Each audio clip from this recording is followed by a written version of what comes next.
que la Oficina de Derechos Humanos de la ONU ha calificado hoy de arbitrarias las detenciones de Oriol Junqueras, Jordi Sánchez y Jordi Cuixart.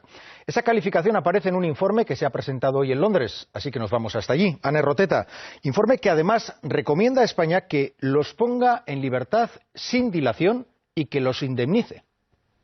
Sí, los argumentos del Gobierno de España no han convencido al grupo de trabajo sobre detención arbitraria de Naciones Unidas. Este organismo de la ONU ha fallado a favor de los Jordis y Junqueras. Dice que deben ser puestos en libertad inmediatamente, sí, deben ser indemnizados, y además insta al Gobierno de España que abra una investigación independiente para castigar a los responsables de esas detenciones.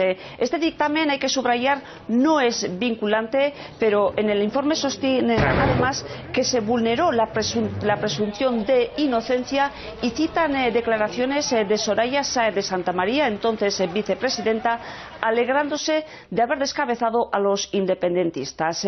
Los Jordis y Junqueras llevaron su caso a la ONU con un prominente abogado británico, Ben Emerson, que hoy ha presentado aquí en Londres las conclusiones del informe.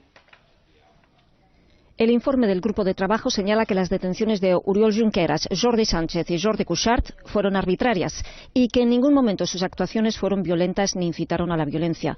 Considera que los políticos catalanes estaban haciendo uso de la libertad de opinión, expresión, reunión y participación política, amparados por la Declaración Universal de los Derechos Humanos. Es por ello que el grupo de trabajo de la ONU los considera presos políticos, una situación inaudita en Europa Occidental en la era moderna.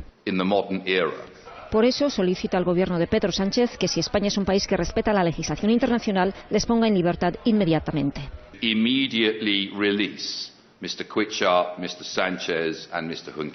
Y que les conceda el derecho efectivo a obtener una indemnización y otros tipos de reparación. Y si esto no se cumple, España seguiría actuando de forma flagrante en contra de la legislación internacional. It will be in continuing, ongoing, flagrant violation of international